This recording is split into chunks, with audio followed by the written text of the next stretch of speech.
भस्मंगरागाय महेश्वराय नित्याय शुद्धाय दिगंबराय तस्मै नकराय नमः शिवाय। शरदिंदु समाकारे परब्रह्म स्वरूपिणी वासरा पीठनिलये सरस्वती नमोस्तुते विठ्ठल विठ्ठल।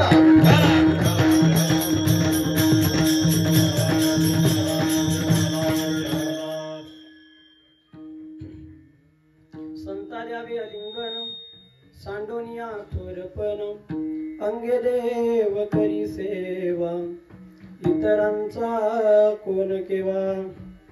प्रस्तुत प्राप्त प्रसंगी कीर्तन रूपी सेवेकरिता निवडलेला अभंग विश्वमान्य विश्वभूषण विश्वाधिकार विश्वप्रिय चिन्मय स्वरूप असणारे अधिकार संपन्न साधू पैठण निवासी शांतीब्रह्म एकनाथ महाराज यांचा 4 चरणांचा संतपर प्रकरणातील अभंग प्रस्तुत सेवेकरिता निवडलेला आहे।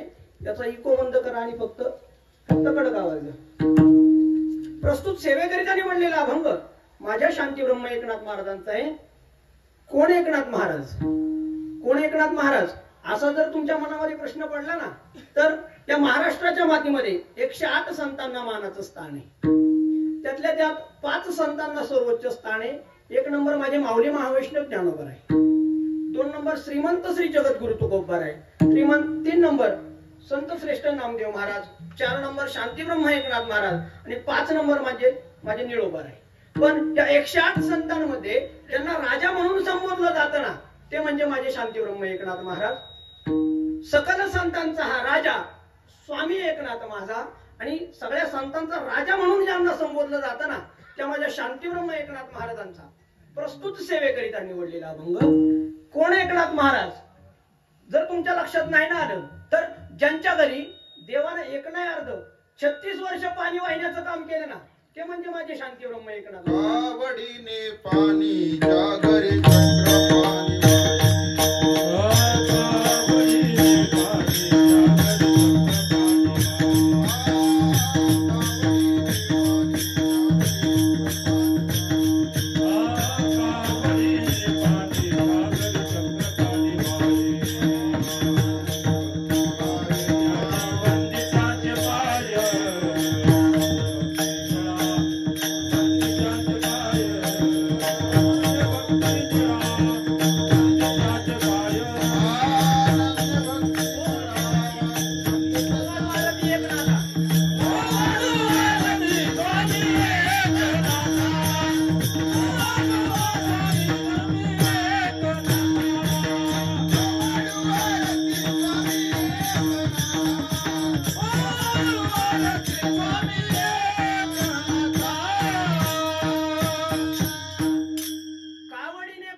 चक्रपाणी अनन्य भक्ती भावे निळा वंदी त्याचे पाये किंवा द्वारकेची मूर्त एकनाथा घरी हरी पाणी वाहे कावडीने। माझा जगाचा मालक ज्यांच्या घरी एक नाही अर्ध 36 वर्ष पाणी वाहिण्याचं काम करत होता ना ते म्हणजे माझे शांतीब्रह्म एकनाथ महाराज।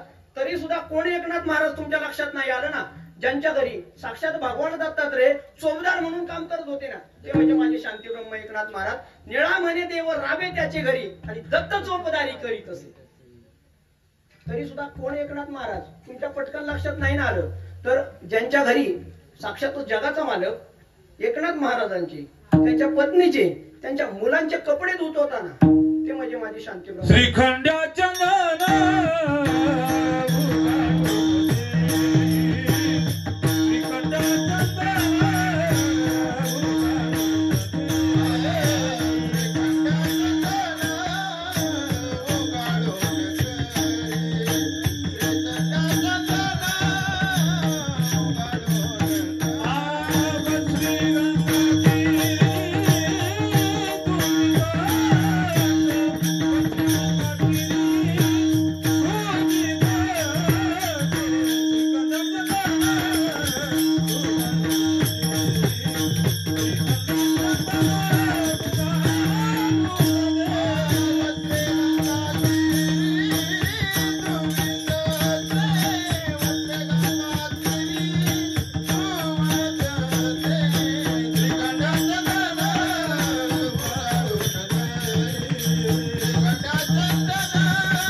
महाराज साक्षात जगाचा मालक कपडे धुण्याचं काम करत होता ना, ते म्हणजे माझे शांती ब्रह्म एकनाथ महाराज. नुसते कपडे नव्हता धुत मायबाप, तर आपलीच मूर्ती आपल्या हाताने माझा जगाचा मालक ज्यांच्या घरी धुत होता ना, ते म्हणजे माझे शांती ब्रह्म एकनाथ महाराज. आणि ते शांती ब्रह्म एकनाथ महाराज आजच्या अभंगाच्या माध्यमातून म्हणतात, तुम्ही संतांना आलिंगन द्या. काय करा? संता द्यावे आलिंगन. पण संतांना आलिंगन देत असताना आपण आपला मोठेपणा, आपण आपला अहंकार, आपण आपला अभिमान त्या ठिकाणी बाजूला ठेवायचा आहे आणि संतांना आलिंगन द्यायचंय. संता द्यावे आलिंगन सांडोनी या थोरपण. आपण आपला मोठेपणा बाजूला ठेवून संतांना आलिंगन द्यायचंय. तेवढ्यात एक साधक उठला आणि माझ्या शांतीब्रह्म एकनाथ महाराजांना प्रश्न केला की बाबा तुम्ही म्हणताय संतांना आलिंगन द्यायचंय, ते आलिंगन देत असताना आपला मोठेपणा बाजूला ठेवायचा आहे, पण याच्या मागे कारण नेमकं काय? त्या व्यक्तीला माझ्या शांतीब्रह्म एकनाथ महाराजांनी 4 कारणं सांगितली. किती कारणं सांगितली? तुम्ही बोलत चला, मला ऐकायला थोडस कमी येतं. 4 कारणं सांगितली. पहिलं कारण अभंगाच्या पहिल्या चरणामध्ये, अंगे देव करी सेवा इतरांचा कोण केवा. ज्या संतांची सेवा साक्षात जगाचा मालक करतो ना, तिथं तुमची आमची काय कथा. म्हणून त्या संतांना त्या ठिकाणी आलिंगन द्या, पण ते आलिंगन देत असताना तुम्ही तुमचा मोठेपणा बाजूला ठेवा. अभंगाच्या 2ऱ्या चरणामध्ये पहिलं कारण सांगितलं.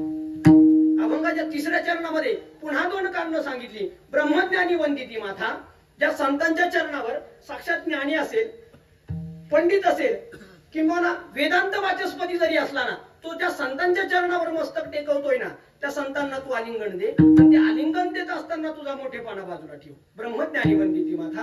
आणि ज्या संतांच्या जवळ गेल्याच्या नंतर मुक्ती सहज प्राप्त होते ना, त्या संतांना आलिंगन देत असताना तू तुझा मोठेपणा बाजूला ठेव. ब्रह्मज्ञानी वंदिती माथा, मुक्तीची सहज मुक्तता, अशी 2 कारणं अभंगाच्या 3ऱ्या चरणामध्ये दिली. अभंगाच्या शेवटच्या चरणामध्ये पुन्हा एक कारण सांगितलं. ज्या संतांना साक्षात यम काळ वंदन करतोय ना, त्या संतांना आलिंगन देत असताना आपला मोठेपणा बाजूला ठेव. शरण एका जनार्दनी यम काळ वंदिती दोन्ही. आणि म्हणून संता द्यावे आलिंगन सांडोनिया थोरपण. असा झाला अभंगाचा साधा, सोपा आणि सरळ भावार्थ. झालं आपलं कीर्तन.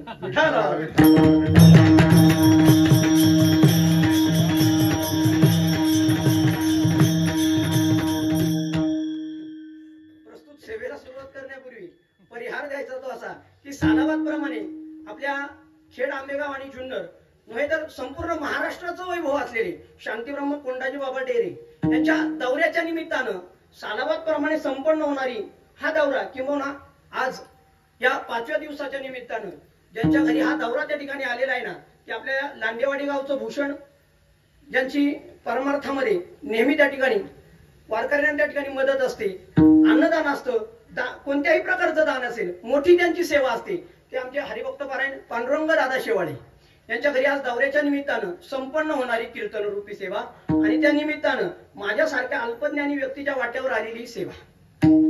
खर तर कोंडाजी बाबांबद्दल मी काय बोलावं, कारण कदाचित माझा जन्मही झाला नसेल तेव्हा कोंडाजी बाबा सदैव वैकुंठाला गेले. कोंडाजी बाबा तेव्हा वैकुंठाला गेले. पण कोंडाजी बाबांबद्दल काहीतरी बोललं पाहिजे ना, काहीतरी ज्या निमित्तानं कीर्तन आहे त्या निमित्तानं काहीतरी बोललं पाहिजे ना. मी फक्त 3 ओव्या तुमच्या समोर मांडतोय आणि माझ्या कीर्तनाला सुरुवात करतोय. पहा. केवता कल्पतरुवरी फुलोरा, कायसेनी पाहुण येरू क्षीरसागरा. हा, कवने वासिका पुरा सुवासुदेव. माऊली महावैष्णव ज्ञानोबाराय म्हणतात, कल्पतरू माहितीये ना, त्याला फळं येण्यासाठी त्याला फुलोऱ्याची काय गरज आहे का? कल्पतरू वृक्षाला फळं येण्यासाठी त्याला फुलं येण्याची काय गरज आहे का? केवता कल्पतरुवरी फुलोरा, कायसेनी पाहुणे क्षीरसागरा. जर एखाद्याच्या घरी क्षीरसागर समुद्र जर अतिथी म्हणून आला, त्याचा आतिथ्य आपण कोणत्या प्रकारानं करावं, किंवा कापुराला आपण कोणत्या वासानं त्या ठिकाणी सुगंधित करावं. चंदनाते कायसेनी चर्चावे, अमृताते केव ते रांधावे. चंदनाला कोणत्या वासानं त्या ठिकाणी हे करता येईल बरं? आणि अमृताचं कोणतं पक्वान वेगळं करता येईल बरं? असे म्हणजे माझे कोंडाजी बाबा डेरे. त्यांच्याबद्दल काय बोलावं? उगाच माथा ठेवी चरणी ह्याची भले. त्यांच्याबद्दल बोलण्यापेक्षा त्यांच्या चरणावर फक्त साष्टांग प्रणिपात करतो आणि माझ्या कीर्तन रूपी सेवेला सुरुवात करतो. विठाला विठाला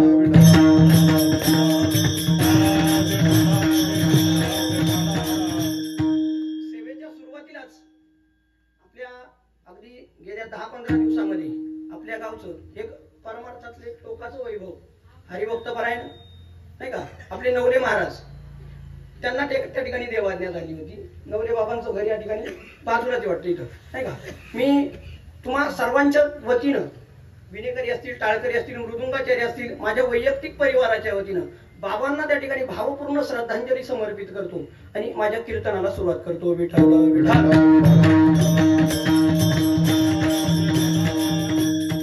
कीर्तनाच्या माध्यमातून ज्यांची गोड साथ लाभणारे ते गायनाचार्य दत्ता महाराज भागवत असतील, ओंकार महाराज कोकाटे असतील, तानाजी महाराज सावंत असतील, आदेश महाराज त्या ठिकाणी असतील, त्यानंतर नाथा महाराज गावाने असतील, उंडे बाबा असतील, मृदुंगाची ज्यांची गोड साथ लाभणारे ते विक्रम महाराज पानसरे असतील, कुदळे महाराज असतील, एरंडे महाराज असतील, आमचे आदरणीय निवृत्ती महाराज होले असतील. तुमचा जसा अधिकार असेल तसा तुमच्या चरणावर साष्टांग प्रणिपात करतो. मस्तक हे पायावरी या वारकरी संतांच्या. काय होतंय इथं, चांगल्या गायींच्या कळपामध्ये लंगडी गाय सोडून दिली आणि त्या गायींचं नेतृत्व करायला लंगड्या गायला लावलंय. म्हणून तुम्हा सर्वांच्या चरणी मी साष्टांग प्रणिपात करतो आणि माझ्या कीर्तन रूपी सेवेला सुरुवात करतो. विठ्ठल.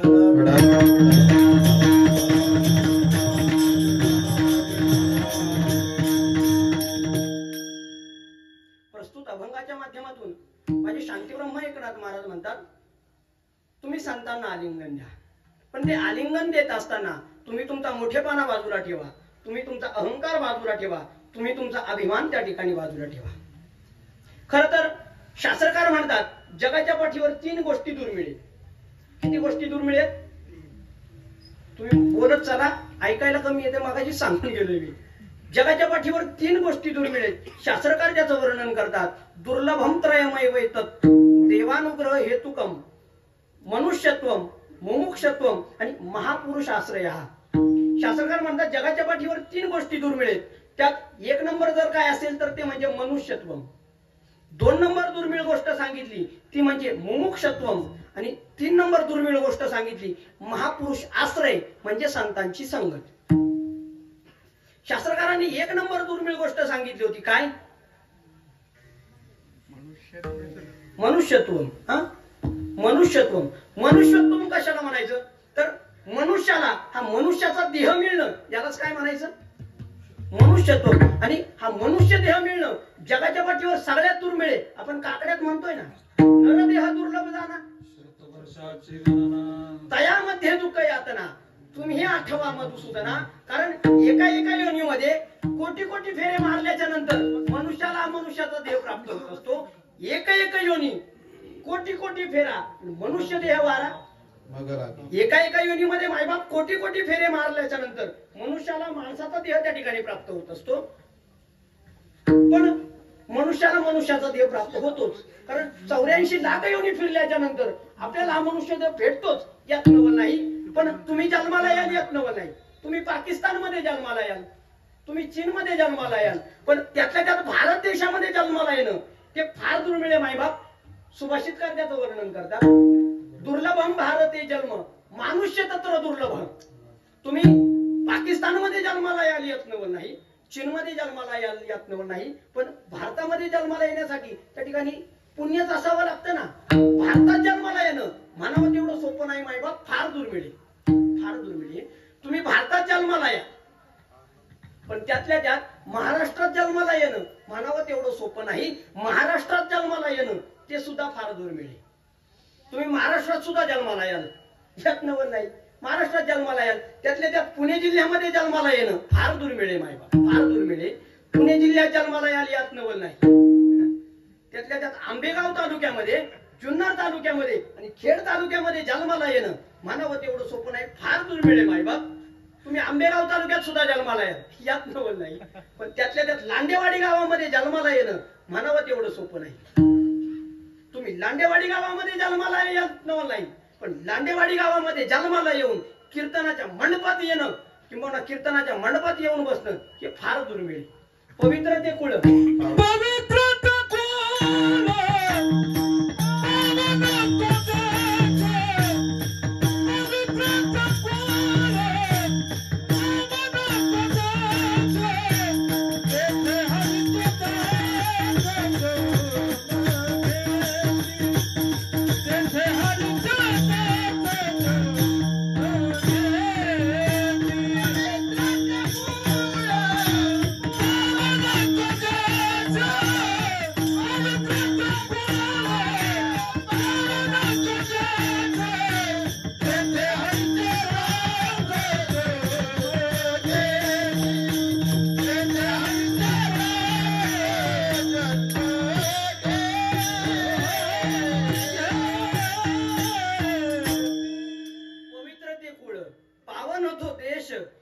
बसलेल्या प्रत्येकासाठी हे प्रमाण आहे. पवित्र ते कुळ इथं बसलेल्यांसाठीच हे महाराजांचं प्रमाण आहे.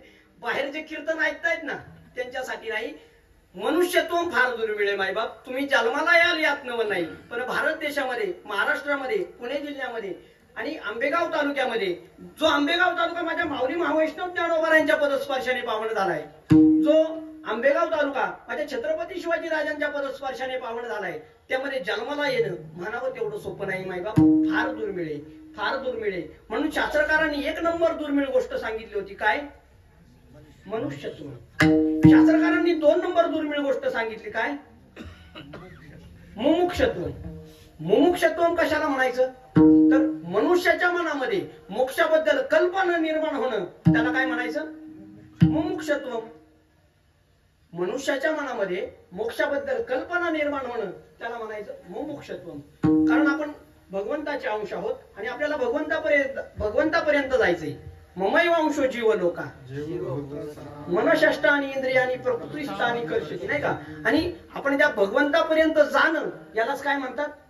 मुक्ती असं म्हणतात, नाही का? मुक्ती असं म्हणतात. पहा,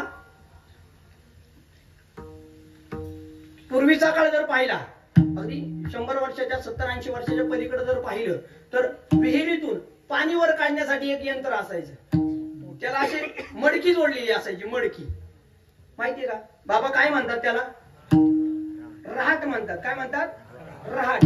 त्या रहाटाला जी मडकी जोडलेली असायची ना, त्या मडक्यांचं काय काम होतं? विहिरीमध्ये जायचं, पाणी भरायचं, वरती यायचं आणि ते पाणी रिकामं करायचं.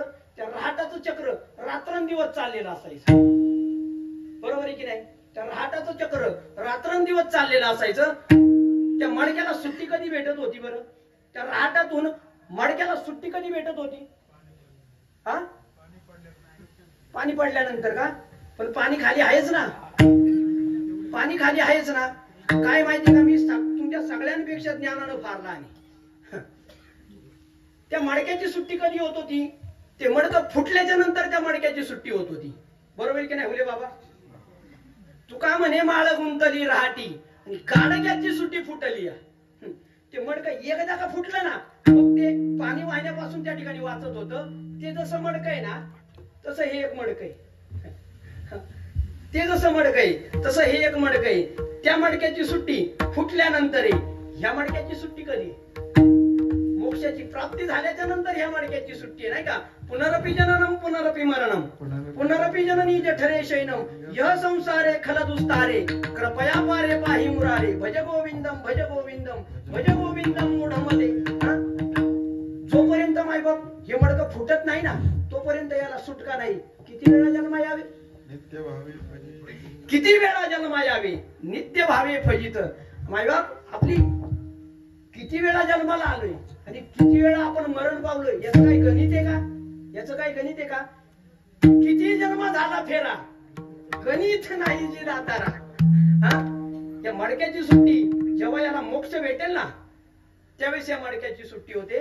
म्हणून शास्त्रकारांनी 2 नंबर दुर्मिळ गोष्ट सांगितली होती. काय? मुमुक्षत्व. माणसाच्या मनामध्ये मोक्षाबद्दल कल्पना निर्माण होणं यालाच म्हणतात मुमुक्षत्व. शास्त्रकारांनी 3 नंबर दुर्मिळ गोष्ट सांगितली. महापुरुष आश्रय म्हणजे संतांची संगत. जगाच्या पाठीवर संतांची संगत मिळणं मायबाप फार दुर्मिळ आहे, फार दुर्मिळ आहे. संतांची संगत थोडीशी बाजूला ठेवा, पण जगाच्या पाठीवर संत मिळणं फार दुर्मिळ आहे मायबाप. आणि शांतीब्रह्म एकनाथ महाराज म्हणतात, एक वेळ तुम्हाला चंद्राचं अमृत सेवन करायचं. चंद्रामृत सुखे सेवा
शांतीब्रह्म एकनाथ महाराज म्हणतात एक वेळ तुम्हाला चंद्राचं अमृत सेवन करायला भेटेल. तुम्ही मावळतीकडे झुकलेला सूर्य त्या ठिकाणी अस्ताला जाण्यापासून थांबवू शकता, किंवा समुद्र तुम्ही हातांच्या जोरावर त्या ठिकाणी पोहून पार करू शकता. हे सगळं साध्य होतंय. पण माझे शांतीब्रह्म एकनाथ महाराज म्हणतात संत मिळणं जगाच्या पाठीवर फार दुर्मिळ, फार दुर्मिळ. तुम्हाला चंद्राचं अमृत त्या ठिकाणी सेवन करायला मिळेल. जगाच्या पाठीवर एक असा पक्षी आहे तो रात्रंदिवस त्या चंद्राचं अमृत सेवन करतोय. माहितीये का कोण? कैवल्याच्या चांदण्याला लागला चकोर. तो चकोर पक्षी रात्रंदिवस फक्त चंद्र अमृतावर त्या ठिकाणी आपलं जीवन व्यतीत करतोय. माझे शांतीब्रह्म एकनाथ महाराज म्हणतात तुम्हाला एक वेळ त्या चंद्राचं अमृत सेवन करायला भेटेल. अस्ताकडे जाणारा सूर्य किंवा मावळतीकडे झुकलेला सूर्य तुम्ही त्या ठिकाणी थांबवू शकता. सूर्याला थांबवणं काय सोपं आहे का? सूर्याला थांबवणं काय सोपं आहे का? पण पुराणामध्ये अशा काही स्त्रिया होऊन गेल्या की त्यांनी सूर्याला त्या ठिकाणी थांबवलं होतं. एका स्त्रीनं तर 10 दिवस सूर्याला अस्तापासून त्या ठिकाणी थांबवलं होतं. काय नाव आहे तिचं? सुमती. हा, मी पतिव्रता असेल जरी तरी तो करावी सकळ रात्री, उदय झाली अक्षण मात्री क्षापील तुझे. त्या सुमतीने त्या ठिकाणी सूर्याला शाप दिला होता, तू जर त्या ठिकाणी अस्ताला गेला ना मी तुला त्या ठिकाणी शाप देईन. आणि 10 दिवस त्यांनी सूर्याला अस्ताला जाण्यापासून थांबवलं होतं. हे कशामुळे घडलं होतं? फक्त तिनं तिच्या आयुष्यामध्ये केलेली पतीची सेवा. महिला मंडळ हे तुमच्या फायद्याचं आहे. तुम्ही मंदिरात नाही आलात तरी चालते, तुम्ही कीर्तनाला नाही आलात तरी चालते, तुमचा देव तुमच्या घरी आहे. ऐका भाग्याची आहे व तिचा पती तिचा देव. त्या पतीची सेवा करून त्या सुमतीनं सूर्याला अस्ताला जाण्यापासून थांबवलं होतं. माझे एकनाथ महाराज म्हणतात हे देखील साध्य होते. नव्हे तुम्ही समुद्र त्या ठिकाणी पोहून पार करून जाऊ शकता. समुद्र पार करणं काय सोपं आहे का? समुद्र पोहून पलीकडे जाणं काय सोपं आहे का? पण जगाच्या पाठीवर माझ्या स्वातंत्र्यवीर सावरकर अख्खाच्या अख्खा समुद्र पार करून पलीकडे गेले होते. माझे एकनाथ महाराज म्हणतात हे सगळं साध्य होईल, परी त्या साधूची भेटी न होईल का? पण संतांची भेट होणं म्हणावं तेवढं सोपं नाही मायबाप. संतांची भेट होणं फार दुर्मिळ आहे, फार दुर्मिळ आहे. कि म्हणा याही पुढे जाऊन माझे शांतीब्रह्म एकनाथ महाराज म्हणतात व्याघ्र सिंहाचे दूध जोडे, चंद्र अमृत पै हाताचडे, परी हरिप्रियांची भेटी नातुडे, दुर्लभ भाग्य गाडे मनुष्य. माझे एकनाथ महाराज म्हणतात तुम्हाला वाघाचं, वाघिणीचं आणि सिंहिणीचं दूध त्या ठिकाणी काढता येईल, किंवा ते प्राप्त होईल. वाघिणीचं आणि सिंहिणीचं दूध जर काढायचं म्हटलं तर पात्र कशाचं लागतं माहितीये का? कशाचं? सोन्याचं किंवा सुवर्णाचं. मग ज्या भांड्यामध्ये वाघिणीचं दूध काढायचंय, ज्या भांड्यामध्ये सिंहिणीचं दूध काढायचंय, ते भांड 1-2 तोळ्याचं असलं तरी चालेल ना? कमीत कमी 1-2 किलोची तर बादली पाहिजे की नाही? वाघिणीचं दूध काढायचंय, सिंहिणीचं दूध काढायचंय, कमीत कमी 1-2 किलोची बादली.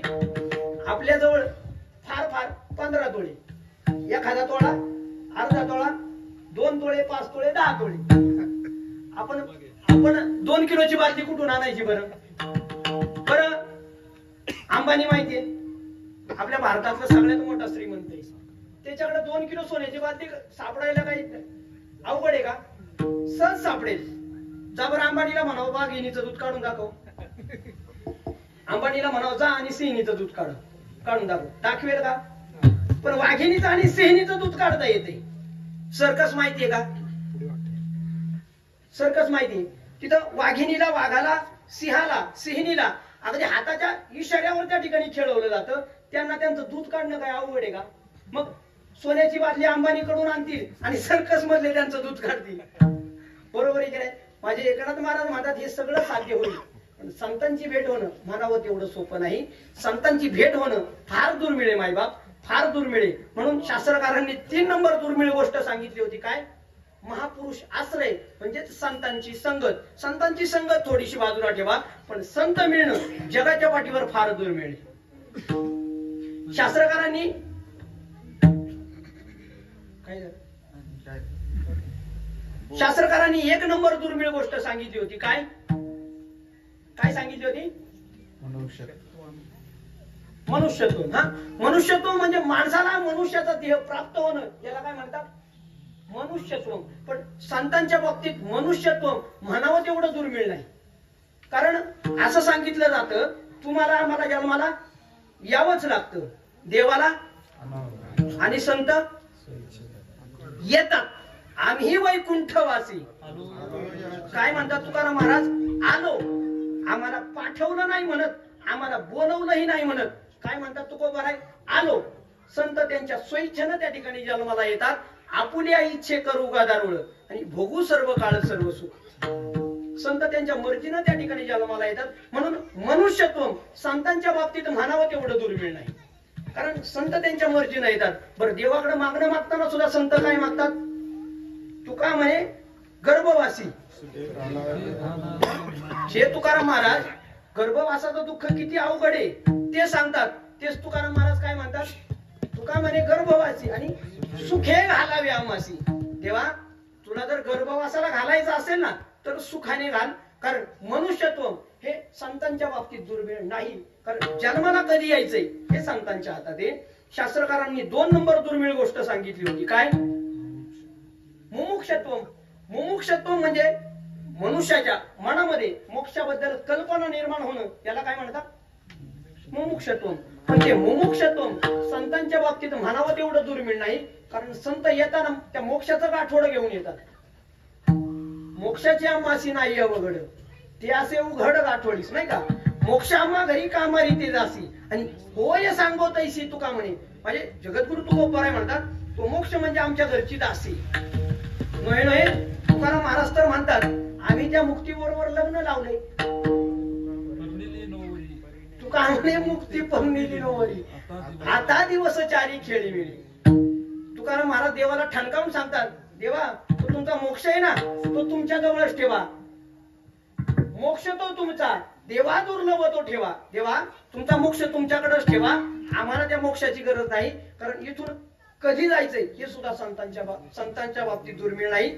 मनुष्यत्व संतांच्या बाबतीत दुर्मिळ नाही, मुमुक्षत्व संतांच्या बाबतीत दुर्मिळ नाही. नोहे नोहे संत भेटणं हे जगाच्या पाठीवर फारच दुर्मिळ आहे, फारच दुर्मिळ आहे.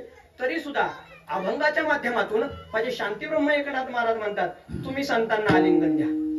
काय म्हणतात एकनाथ महाराज, तुम्ही संतांना आलिंगन द्या. कारण संत भेटणं जरी दुर्मिळ असलं ना, संत भेटणं जरी दुर्मिळ असलं ना, संत भेटल्याच्या नंतर आपण पहिलं काय केलं पाहिजे, भेटल्याबरोबर त्यांना पहिलं आलिंगन दिलं पाहिजे. तुकाराम महाराजांचं प्रमाणे, काय प्रमाणे बाबा, प्रथम भेटी आलिंगन मग चरण बांधावे. संत भेटल्याच्या नंतर पहिलं त्यांना आलिंगन द्यायचंय. म्हणून एकनाथ महाराज म्हणतात, संता द्यावे आलिंगन. खर तर संत जीवावर चार पद्धतीने कृपा करत असतात. संत जीवावर 4 पद्धतीने कृपा करत असतात. आणि एकदा का संतांनी जीवावर कृपा केली ना, ती कृपा कल्पाचा अंत होतपर्यंत मायबापा बाधित राहते. केले कृपादान संती कल्पांती सरीना. संत जीवावर कृपा करत असतात. आणि एकदा का संतांनी कृपा केली का ती कृपा कल्पाचा अंत होतपर्यंत मायबापा बाधित राहते. संत जीवावर 4 पद्धतीने कृपा करतात. पहिल्या प्रकारे कृपा कटाक्षानं पाहून संत जीवावर त्या ठिकाणी कृपा करत असतात. दुसरा प्रकार मस्तकावर हात ठेवून संत जीवावर कृपा करत असतात. तिसरा प्रकार उपदेश करून संत जीवावर त्या ठिकाणी कृपा करत असतात. आणि चौथा प्रकार संत जीवावर कृपा करतात ते म्हणजे आलिंगन देऊन विठ्ठल विठ्ठल.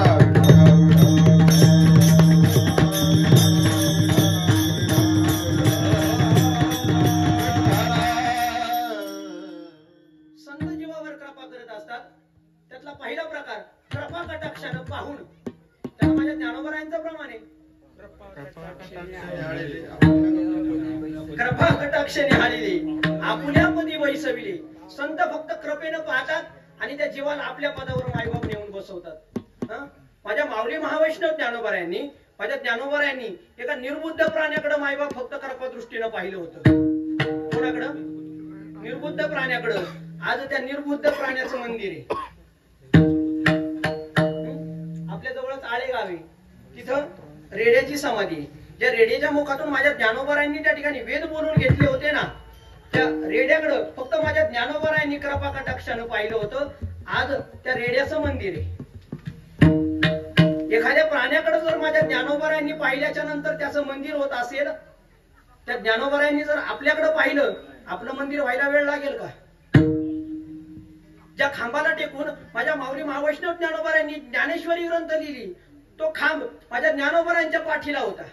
म्हणजे ज्या निर्जीव खांबाकडं माझ्या ज्ञानोबारांची पाठ होती ना, त्या खांबाचं सुद्धा आज मंदिर आहे. ज्या निर्जीव भिंतीवर माझ्या ज्ञानोबारांनी बसून भिंत चालवली होती ना, त्या भिंतीचं सुद्धा आज मंदिर आहे.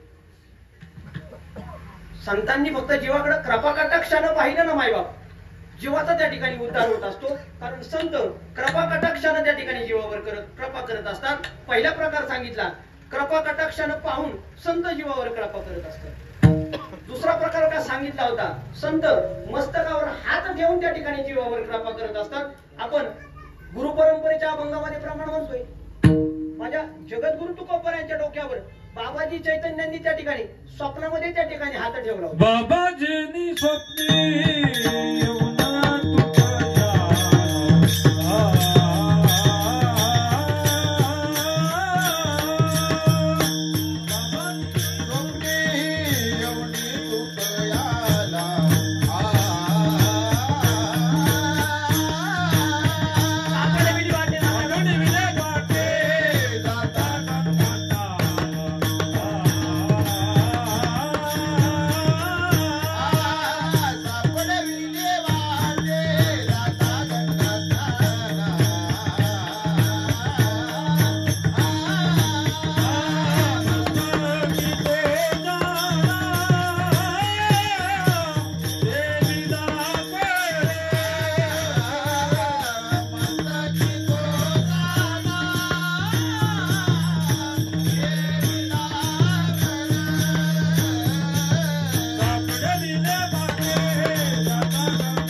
मस्तकी तो जाना ठेविला करत. आणि गुरु परंपरेच्या अभंगामध्ये अजून एक म्हणतोय ना, कृपा करून हस्त ठेविला शिरी. म्हणजे संत जीवावर कृपा हस्त ठेवून त्या ठिकाणी कृपा करत असतात. गावबा नावाच्या एका गुरु चारणाऱ्यावर माझ्या शांतीब्रह्म एकनाथ महाराजांनी अशी काही कृपा केली ना, शांतीब्रह्म एकनाथ महाराजांची जलसमाधी झाल्याच्या नंतर त्यांच्या रामायणातलं उत्तरकांड लिहायचं बाकी होतं. ते उत्तरकांड गावबा नावाच्या एका गुरु चारणाऱ्यानं त्या ठिकाणी लिहिलं. ते 78 अध्यायांचं आहे. किती अध्यायांचं आहे? रामायणातलं शेवटचं उत्तरकांड 78 अध्यायांचं.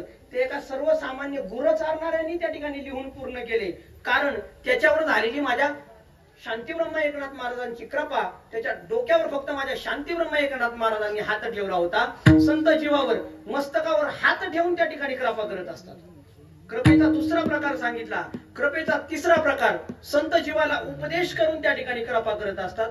आणि संतांचा उपदेश अगदी सहज बोलण्यातून होत असतो. सहज बोलणे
उपदेश करोनी सायास शिकविती.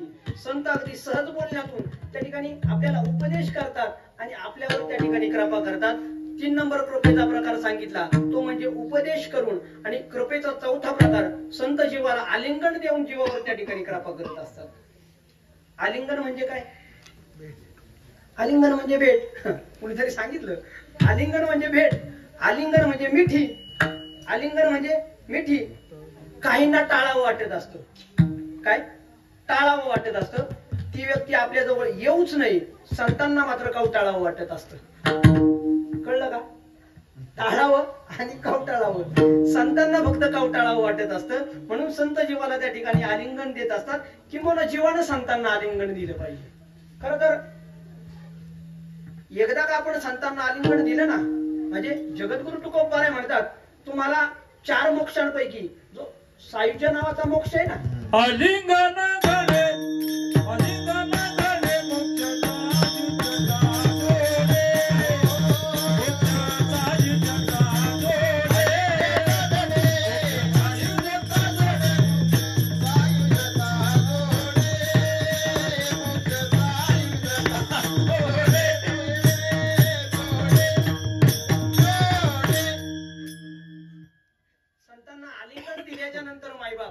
मोक्षाचा मोक्षांपैकी जो सर्वोच्च मोक्ष त्या ठिकाणी मानला जातो ना, सायुज्य मोक्ष, फक्त संतांच्या आलिंगनातून त्या ठिकाणी प्राप्त होत असतो. म्हणून आपण संतांना आलिंगन दिलं पाहिजे. किंवा आलिंगन संता पाया, आलिंगने संतांची दिव्य झाली माझी काया. संतांना आलिंगन दिल्याच्या नंतर आपली काया दिव्य होत असते. म्हणून आपण संतांना त्या ठिकाणी आलिंगन दिलं पाहिजे. खरं तर या आलिंगनाचे 3 प्रकार शास्त्रामध्ये सांगितले. कीर्तन थोडस बारकाईने ऐका, कारण कीर्तनामध्ये विनोद, सासू सुनांच्या गोष्टी ते सांगायला मी इथं आलेलो नाही. जेणेकरून अंतरी मूर्ती असावी ऐशी कीर्तन मर्यादा आहे संतांच्या घरची, नाही का? सगुण चरित्रे परम पवित्रे सादर वर्णावी, सज्जन वृंदे मनोभावे आधी वंदावी. त्यामुळं कीर्तनात विनोद चुकून सुद्धा तुम्हाला ऐकायला भेटणार नाही. कारण मी परंपरेने कीर्तनकार आहे. माझे वडील या ठिकाणी बसलेत. इथं जर चुकीचं जर बोललो ना, घरी जाऊन आहे ना शिक्षा. त्यामुळं कीर्तनात विनोद तुम्हाला चुकून सुद्धा ऐकायला भेटणार नाही. आणि तो ऐकायच्या उद्देशाने जर तुम्ही जर इथं आला असाल ना, तर तुम्हाला मोक्ष त्या ठिकाणी भेटणार नाही. किंवा ते फळ तुमच्या पदरामध्ये त्या ठिकाणी प्राप्त होणार नाही. कारण कीर्तन हे तुम्हाला चांगलं वाटावं म्हणून नाही, तुमचं चांगलं व्हावं म्हणून कीर्तन आहे.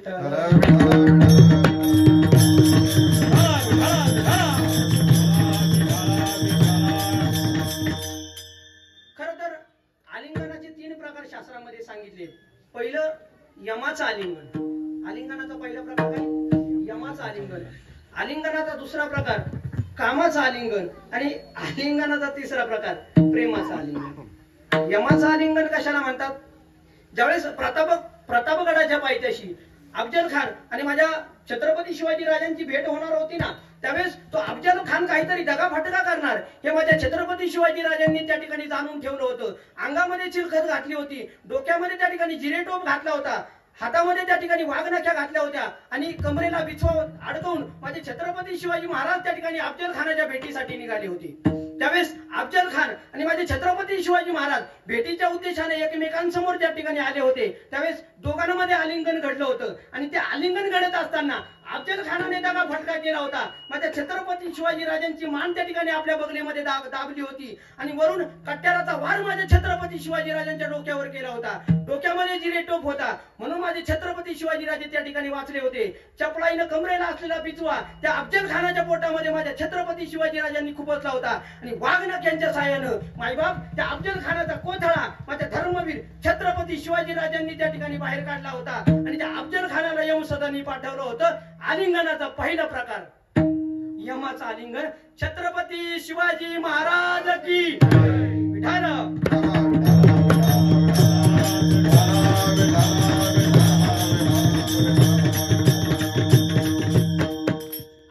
आलिंगनाचा पहिला प्रकार सांगितला यमाचं आलिंगन. ज्यावेळेस छत्रपती शिवाजी राजे आणि अफजल खानामध्ये भेट होणार होती ना, त्यावेळेस त्या अफजल खानाला माझ्या छत्रपती शिवाजी राजांनी यमसदनाला पाठवलं होतं. आलिंगनाचा पहिला प्रकार यमाचं आलिंगन. आलिंगनाचा दुसरा प्रकार पडतो ते म्हणजे कामाचं आलिंगन. पती पत्नीला देते, पती पत्नीला, पत्नी पतीला जे आलिंगन देते त्याला म्हणतात कामाचं आलिंगन. त्यावर बोलण्याचं हे व्यासपीठ नाही. दीपी पतंग आलिंगन तेथेच त्याचा अचूक मरण, देवी विषयाचरण आत्मघाता. आलिंगनाचा तिसरा प्रकार ते म्हणजे प्रेमाचं आलिंगन. संत जीवाला जे देतात ते प्रेमाचं आलिंगन. आई लेकराला जे देते, बाप लेकराला जे देतो त्याला काय म्हणायचं? प्रेमाचं आलिंगन. आलिंगनाचे 3 प्रकार तुमच्या समोर मांडून झाले. यमाचं आलिंगन, कामाचं आलिंगन आणि प्रेमाचं आलिंगन. शास्त्रामध्ये 3 आलिंगन फार प्रसिद्ध आहेत.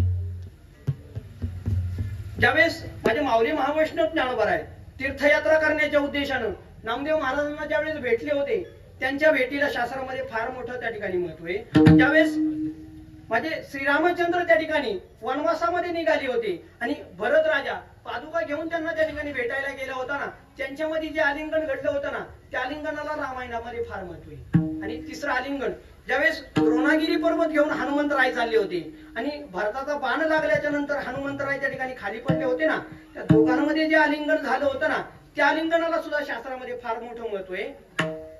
आलिंगनाचे 3 प्रकार सांगून झाले. पण ते आलिंगन होत असताना संतांमध्ये किंबहुना 2 व्यक्तींमध्ये आलिंगन होत असताना त्या ठिकाणी 3 गोष्टी त्या ठिकाणी जुळून याव्या लागतात. किती गोष्टी जुळून याव्या लागतात? 3 गोष्टी जुळून याव्या लागतात. त्यात पहिली गोष्ट जुळून यावी लागते ते म्हणजे वय.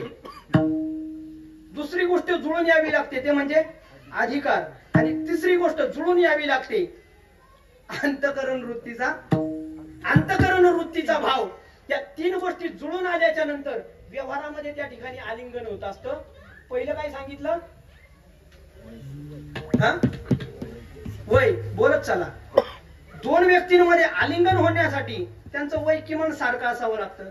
एखादं 90-95 वर्षाचं म्हातारं आणि 5-6 वर्षाचं लेकरू त्यांच्यामध्ये आलिंगन होईल का? नाही होणार. कारण आलिंगन होण्यासाठी वय सारखं असावं लागतं. आलिंगन होण्यासाठी दुसरी महत्वाची गोष्ट ती म्हणजे अधिकार. अधिकार. एखादा करोडपती असेल आणि त्याच्याच हाताखाली 3-4 हजार रुपये महिन्यानं काम करणारा एखादा व्यक्ती असेल, त्यांच्यामध्ये आलिंगन जर झालं त्या आलिंगनाला काय महत्व आहे का? म्हणून आलिंगन घडण्यासाठी पहिली गोष्ट वय जुळून यावं लागतं, अधिकार जुळून यावा लागतो. अधिकार. आणि आलिंगन घडण्यासाठी तिसरी गोष्ट जुळून यावी लागते ती म्हणजे अंतःकरण वृत्तीचा भाव. कशाला म्हणतात अंतःकरण वृत्तीचा भाव? 2 समवयस्कर मित्र असावे. दोघांचं वय 30-35 असावं. दोघं 2 मोठमोठ्या कंपन्यांमध्ये एकाच पदावर काम करत असावे. वय सारखं आहे, त्यांचा अधिकार सारखा आहे, वय सारखं आहे आणि 2 कंपन्यांमध्ये एकाच पदावर काम करतात ते ना. वय सारखं आहे, अधिकार सारखा आहे. पण 4-5 दिवसानंतर ते ज्यावेळेस एकमेकांना भेटले ना त्यावेळेस एक मित्र आपल्या आईची अंत्यविधी त्या ठिकाणी करून त्या ठिकाणी आला होता आणि दुसरा मित्र त्याला मुलगा झाला होता. काय झाला होता? मुलगा. एकाला मुलगा झाला होता आणि एकाची आई त्या ठिकाणी मरण पावली होती. त्यावेळेस दोघांमध्ये जर आलिंगन झालं तर त्याला काही महत्व राहील का? कारण त्यांच्या अंतःकरणातला जो भाव आहे ना तो भाव कसा आहे? भिन्न आहे. म्हणून व्यवहारामध्ये आलिंगन जुळण्यासाठी वय, अधिकार आणि अंतःकरण वृत्तीचा भाव या 3 गोष्टी जुळून आल्याच्या नंतर त्या ठिकाणी आलिंगन घडत असतं. पण संतांना आलिंगन देत असताना या कोणत्याच गोष्टीची आवश्यकता नाही. संतांजवळ अगदी कुणी जाऊ शकतं. यारे याती वलती नारीनं किंवा अजय चोखोबाराय म्हणतात संतांना आलिंगन देण्यासाठी खट येऊ शकतो. खट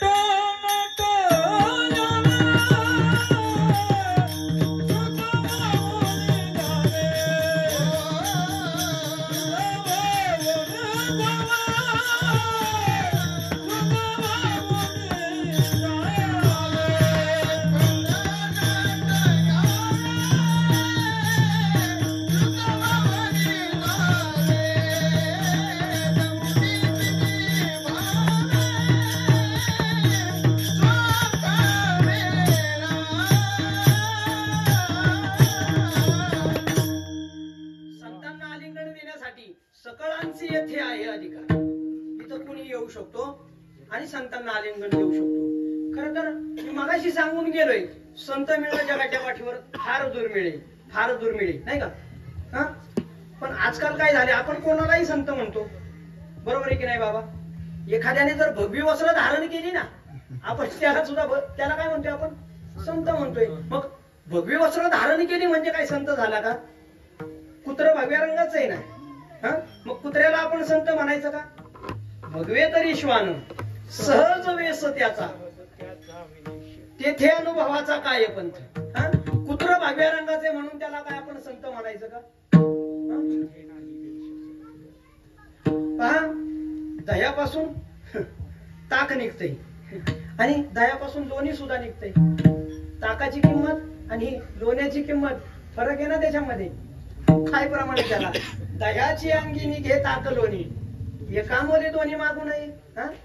ताकामध्ये आणि लोण्यामध्ये फार मोठा फरक आहे. पहा, संत मिळणं मायबाप म्हणावं तेवढं सोपं नाही. नाही संत पण मिळत हाटी, हिंडता कपाटी राणीवरी. तुम्ही रानावनात फिरल्याच्या नंतर तुम्हाला संत नावाची पदवी भेटत नाही मायबाप. संत पदवी मिळणं किंवा संत मिळणं फार दुर्मिळ आहे, फार दुर्मिळ आहे. तुम्ही डॉक्टर होऊ शकता, तुम्ही इंजिनियर होऊ शकता, तुम्ही वकील होऊ शकता. तुम्ही कॉलेजला नाही गेले तरी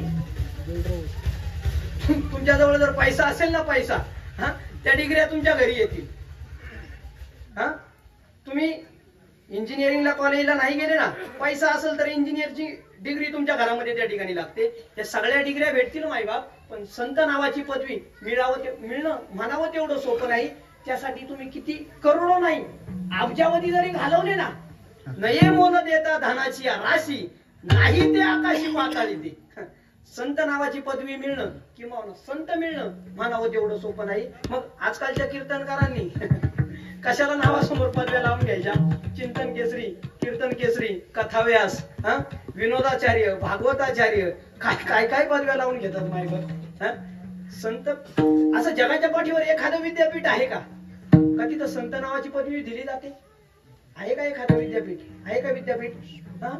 तुम्हाला डॉक्टरेट साठी विद्यापीठ आहे, इंजिनिअरिंग साठी विद्यापीठ आहे, पण जगाच्या पाठीवर कुठल्याच विद्यापीठामध्ये तुम्हाला संत नावाची पदवी त्या ठिकाणी मिळणार नाही. नाही संत पण मिळत हाटी, हिंदटा कपाटी राणीवणी, नये मोल देता धनाची राशी. तुम्ही अब्जावधी रुपये जरी घालवले तरी संत पदवी भेटणार नाही किंवा संत तुम्हाला भेटणार नाही. मग संत भेटणं जर एवढं दुर्मिळ असेल, आपण आलिंगन कोणाला द्यायचं नेमकं? संत भेटणं जर दुर्मिळ आहे, आपण आलिंगन कोणाला द्यायचं? तर जे संत होऊन गेले त्यांनी जे वाङ्मय पाठीमागे निर्माण करून ठेवले, जे ज्ञानाचं भांडार पाठीमागे निर्माण करून ठेवले ना, त्या ज्ञानाला आपण आलिंगन द्यायचं. माझ्या जगद्गुरु तुकोबारायांनी जो गाथा निर्माण केला होता ना, गाथा, तो गाथा दगडाला वरती घेऊन तरंगला होता. काय गाथा दगडाला घेऊन वरती तरंगला होता. त्या इंद्रायणीमध्ये एकच दगड होता का? मग इंद्रायणीमध्ये एकच दगड होता का? मग तो एकच दगड का बरं तरंगला? कारण तो बांधला कशाला होता? इथं दगडांच्या लक्षात कधी यायचं? जो दगड गाथ्याला बांधलाय ना, तो त्या ठिकाणी तरणार आहे. म्हणून त्या गाथ्याला आपण आलिंगन द्यायचंय. माझ्या माऊली महावैष्णव ज्ञानोबरायांनी जी ज्ञानेश्वरी निर्माण करून ठेवली ना, त्या ज्ञानेश्वरीला आपण आलिंगन द्यायचे. थोडस माफी मागून बोलेल बरं का. आता इथं जवळपास 7 ते 8 कीर्तनकार आहेत. खरं तर एका कीर्तनकाराच्या कीर्तनाला दुसरा कीर्तनकार येत नाही, पण माझं भाग्य म्हणावं. इथं 7-8 कीर्तनकार आहेत. तुम्ही जर माफी मागून बोलतोय, तुम्ही जर ज्ञानोबरांची एक ओवी पाठ केली, तुकाराम महाराजांचा एक अभंग पाठ केला, त्याच्यावर चिंतन बसवलं, ते चिंतन जर तुम्ही महाराष्ट्राच्या कानाकोपऱ्यात जर घेऊन फिरले, तुम्ही करोडपती होत आहे. आदेश महाराज माफी मागून बोलतोय, एक ओवी आणि एक अभंग तुम्हाला करोडपती करते.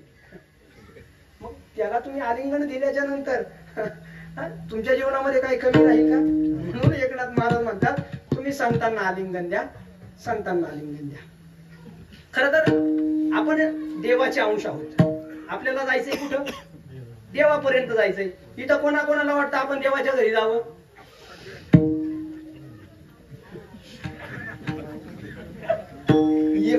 एकही हात वर करत नाही. हा एक हात आहे. देवाच्या घरी सगळ्यांनाच जायचंय ना. पण देवाच्या घरी जायचंय म्हणजे आपल्याला आणि त्या मोक्षाची जर प्राप्ती करून घ्यायची असेल ना, तुमच्याजवळ सगळ्यात आधी ज्ञान असलं पाहिजे. काय असलं पाहिजे? ज्ञानाविन मोक्ष नाही हा सिद्धांत. तुम्हाला जर मोक्ष पाहिजे असेल, तुम्हाला जर देवाजवळ जायचं असेल, तर तुमच्याजवळ पहिलं ज्ञान असलं पाहिजे. काय असलं पाहिजे? ज्ञान असलं पाहिजे. शास्त्रकार म्हणतात, तुम्हाला जर 7 गोष्टी तुमच्या ताब्यात ठेवायच्या असेल ना, तर त्या 7 गोष्टींचं वर्म तुमच्याजवळ असलं पाहिजे. भावेन देवं कलया नरेंद्रम, धनेन कांता कपटेन शत्रू, सत्येन मित्रम कृपयाचे पुत्रम, ज्ञानेन मोक्ष वशमानयंती. 6 गोष्टी बाजूला ठेवा. पण जर तुम्हाला मोक्ष पाहिजे असेल ना, तर सगळ्यात आधी तुम्हाला काय प्राप्त करून घ्यायचंय? ज्ञान. काय प्राप्त करून घ्यायचंय? ते ज्ञान कुठं भेटतंय? हायस्कूल मध्ये, मराठी शाळेमध्ये का विद्यापीठामध्ये ज्ञान भेटतंय? ते ज्ञान फक्त संतांजवळ भेटतंय. ज्ञान कुठं भेटतंय? कारण ते चालते ज्ञानाचे बिंब, तयाचे अवयव ते सुखाचे कोंब, येर माणूस पण भांब लौकिक भाग. नाही का? तद्विधी प्रणिपातेन परिप्रश्नेन सेवया उपद्यक्षंती ते ज्ञानम, ज्ञानी नसत तत्वदर्शिना, जेथ ज्ञानाचा कुरठा तेथ सेवा हा रवंटा, स्वाधीन करी सुबटा ओळखून. संत म्हणजे मायबाप साक्षात चालते ज्ञानाचे बिंब आहे. माझे माऊली महावैष्णव ज्ञानोबर आहे, त्यांना आपण कशाची उपमा देतोय? ज्ञानाचा सागर.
ज्ञानाचा सखा माझा ज्ञानेश्वर.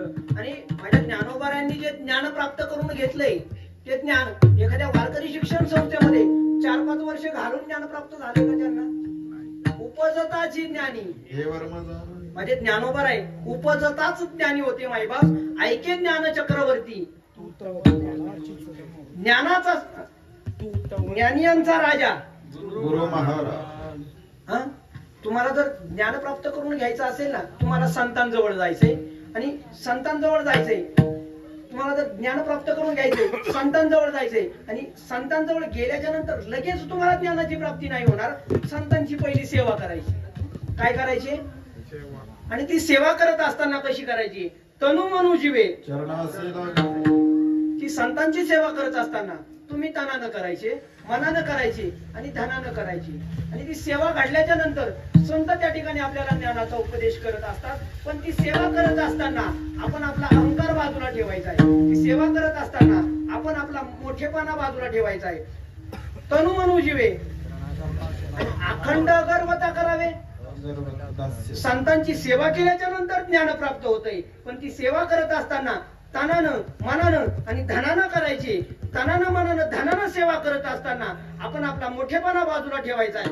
आपण आपला अहंकार त्या ठिकाणी बाजूला ठेवायचा आहे. आपण आपला अभिमान बाजूला ठेवायचा आहे. नंतर संतांना त्या ठिकाणी आपण आलिंगन द्यायचंय. आणि ते आलिंगन देत असताना माझे एकनाथ महाराज म्हणतात, आपण आपला मोठेपणा, आपला अहंकार बाजूला ठेवायचा आहे. अभंगाचं पहिलं चरण. संतान द्यावे आलिंगन, संतान द्यावे आलिंगन, संतान द्यावे आलिंगन, संतान द्यावे आलिंगन.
आलिंगन द्या, पण ते आलिंगन देत असताना तुम्ही तुमचा मोठेपणा बाजूला ठेवा, तुम्ही तुमचा अहंकार बाजूला ठेवा, तुम्ही तुमचा अभिमान बाजूला ठेवा. एखादा म्हणेल मी करोडपती आहे, मी का संतांना आलिंगन द्यायचं, मी अब्जाधीश आहे, मी का संतांना आलिंगन द्यायचं. अरे तुझी करोडोची आणि अब्जाधीशाची अगरबत्ती कुठे ओवाळायची. माझ्या ज्ञानोबरायांची घरातली श्रीमंती सोडा, माझ्या ज्ञानोबरायांची दारातली श्रीमंती. दयाचे द्वारी सोना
अशा संतांजवळ जात असताना आपण कशाला पैशाचा अभिमान धरायचा, कशाला आपण अहंकार धरायचा.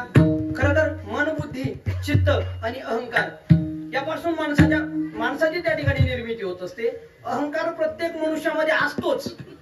ज्ञानोबराय म्हणतात तैसा पाचाही गाठी पडे, सई देहाकार उघडे, तै नाचवी चौकडे तो अहंकार उगा. नंतर सांगतो नव अहंकाराची गोटी. खर तर मनुष्याचा हा जो देह आहे ना हा पंचमहाभूतांपासून बनलेला असतो आणि त्यात जन्मल्याबरोबर अहंकार त्या ठिकाणी जगाच्या मालकाने घालून दिलेला आहे. अहंकार जन्मताच घालून ठेवलाय.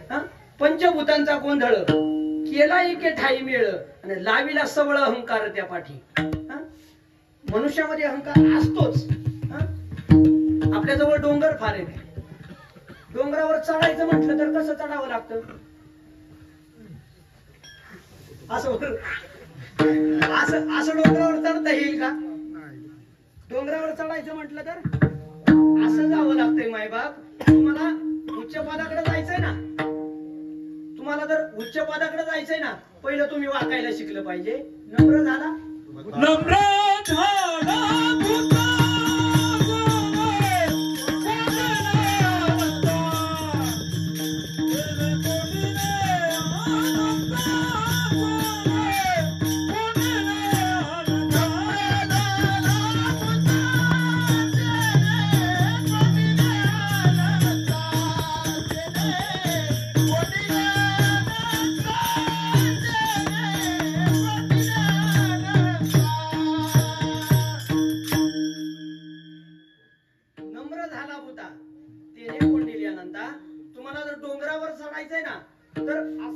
चालावं लागते. डोंगरावरून उतरायचं म्हटल्यावर कसं डोंगरावर उतरताना जर तुम्ही असे खाली आले ना तसेच खाली येणार. डोंगरावरून उतरायचं म्हटलं तर मात्र सरळ चालावं लागते. ज्यावेळेस तुमच्याकडे नम्रता असेल त्यावेळेस तुम्ही सर्वोच्च पदाकडे जाल. ज्यावेळेस तुमच्या अंगात अहंकार असेल ना अहंकार त्यावेळेस तुम्ही आपोआपच खाली याल. आपल्याकडे फार जुनी लोक म्हणतात हाती होऊन साखर खाण्यापेक्षा काय असं म्हणतात का जुनी लोक. कीर्तन ऐका मी काय सांगतोय ते ऐका. जुनी लोक काय म्हणतात हाती होऊन लाकडं तोडण्यापेक्षा.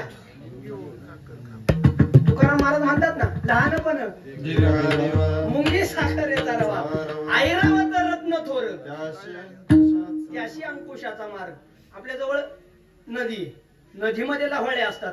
ज्यावेळेस महापूर येतो त्या महापुरामध्ये मोठी मोठी झाडं त्या ठिकाणी वाहून जातात. कशामुळं त्या महापुरामध्ये ते अशी ताठा धरून उभी राहतात ना. आहे ना त्याला प्रमाण. महापूर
एकनाथ महाराजांच्या हरिपाठामध्ये एक प्रमाण आहे.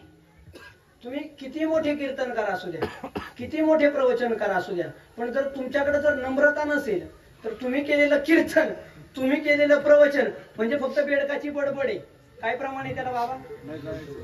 जायची ताठा, नित्य खाटा टोप, मंडुकी वटवट, त्याची बडबड म्हणजे बेडकाच्या बडबडीसारखी आहे.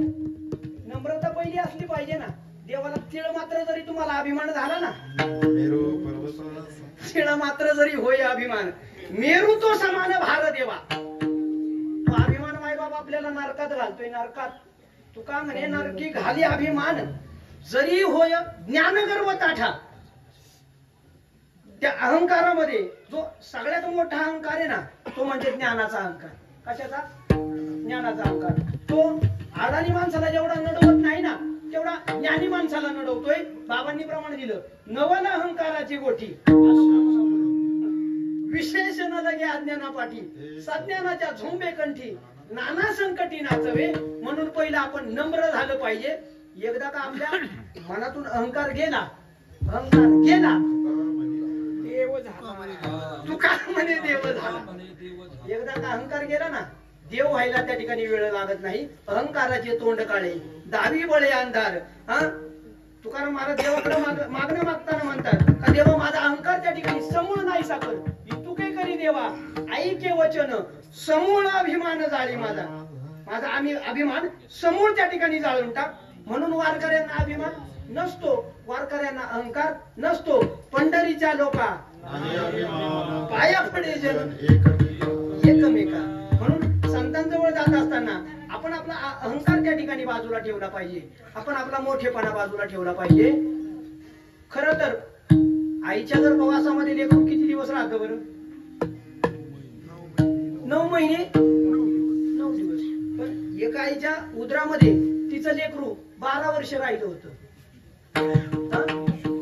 ब्राह्मणाचं पोर एका खेळावे आलं, ते 12 वर्षाला पाहिलं, कापत कापत बाहेर आलं, ते नागवची पळून गेलं.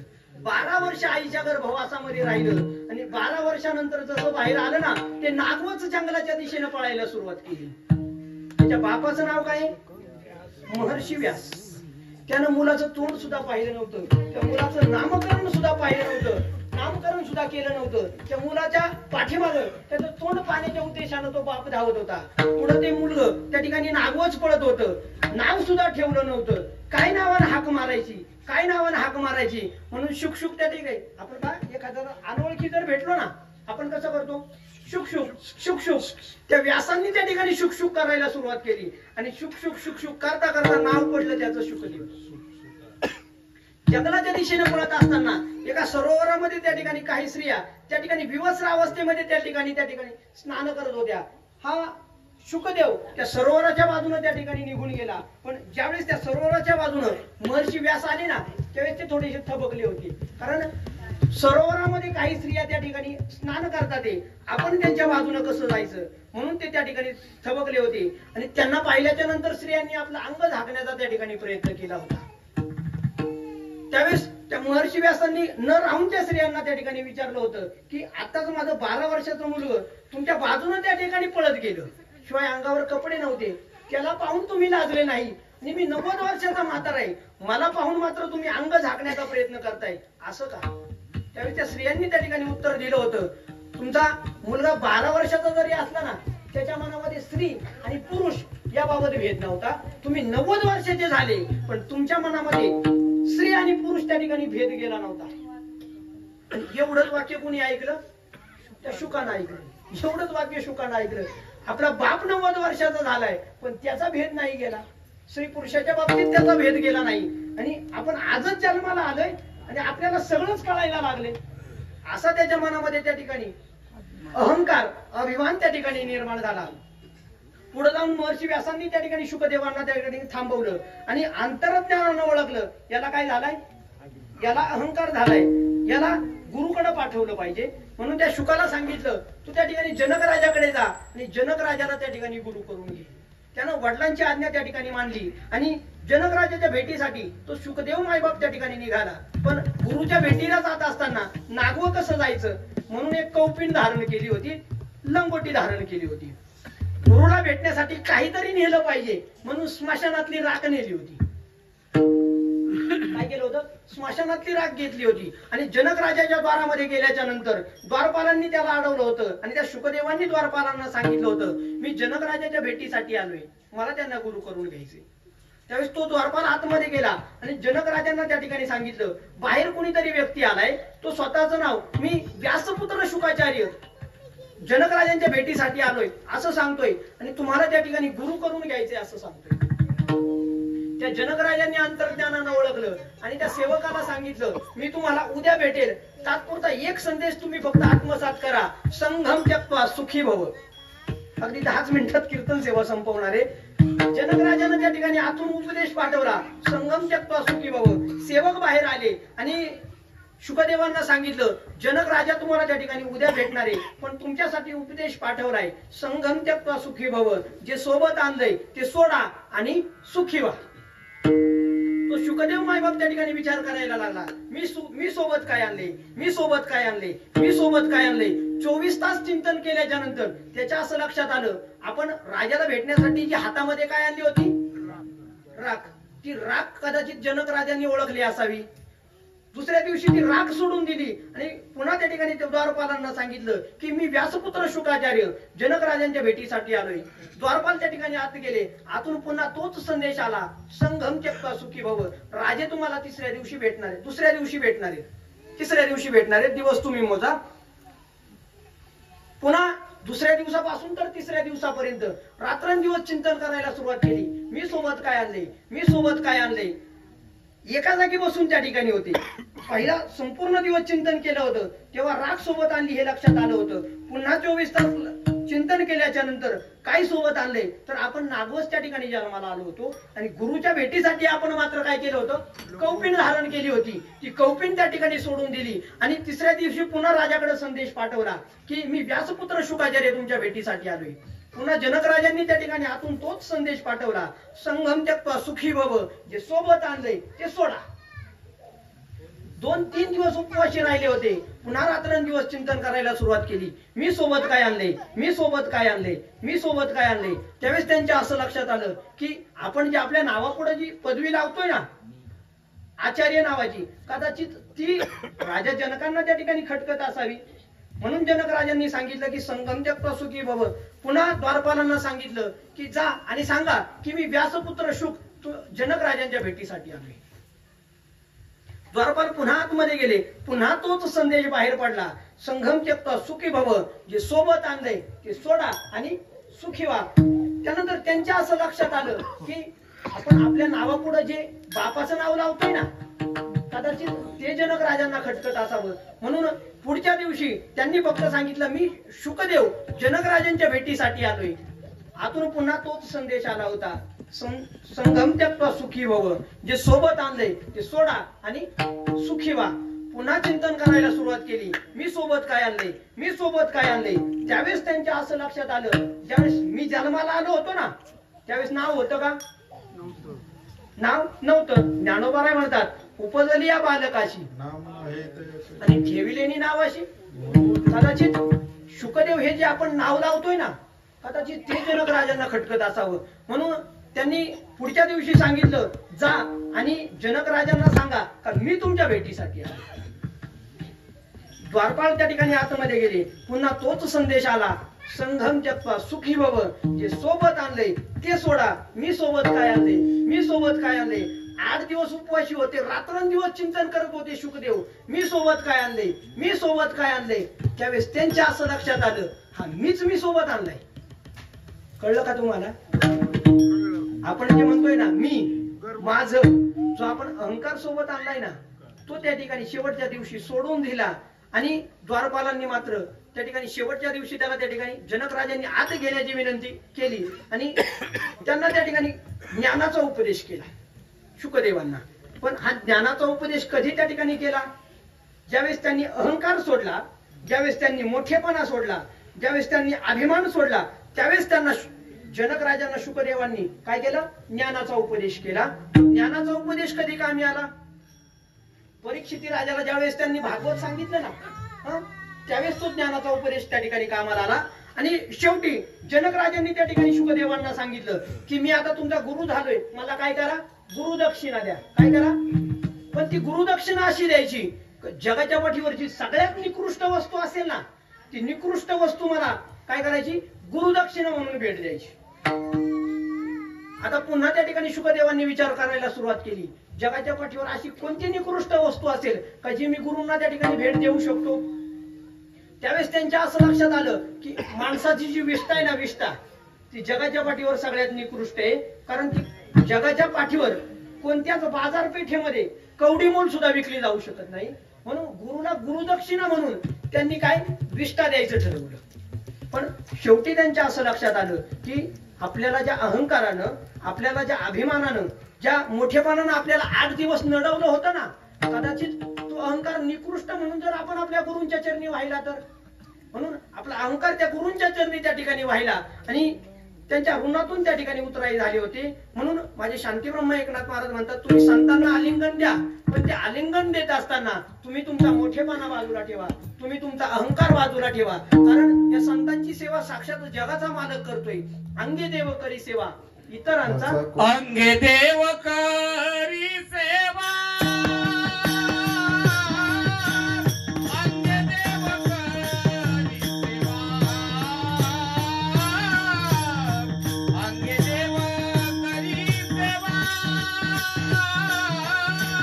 अंगे देव करी सेवा,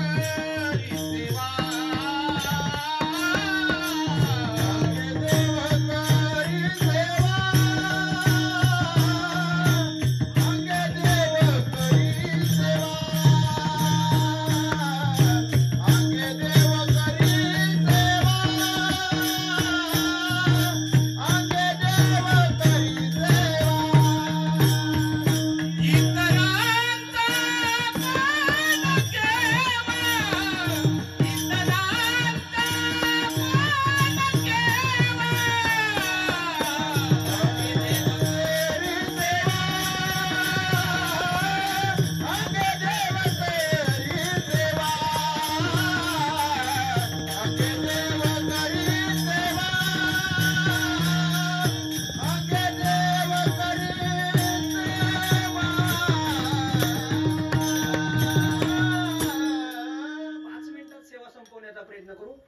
पहिला आपण विठोबा रुक्माई भजन घेऊ आणि 2 मिनिटात सेवा संपवण्याचा प्रयत्न करू. विठोबा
यथाशक्ती जशी मला माझ्या ज्ञानोबरायांनी बुद्धी दिली तसा आहे अभंगाचा भावार्थ मी तुमच्या समोर मांडण्याचा प्रयत्न केला. करविली तैशी केली कटकट वाकडी कनीट देवदानी. सेवेच्या माध्यमातून एखादा अपशब्द वाणीतून बाहेर पडला असेल तो माझ्या बुद्धीचा दोष समजा.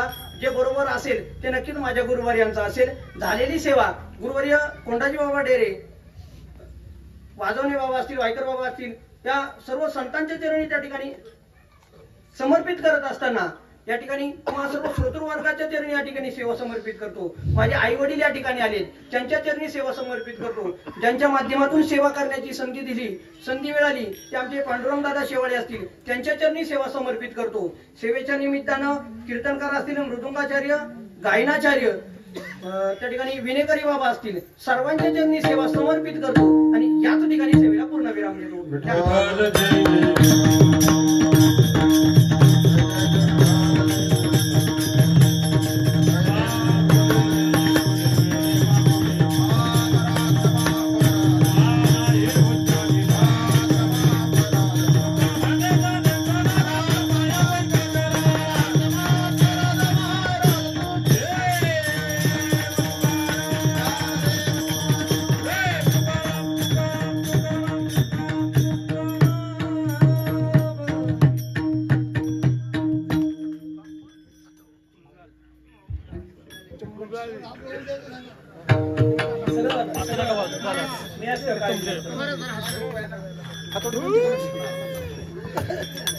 सर्वांना विनंती, फक्त एक 5 मिनिटं घेतो तुमचे.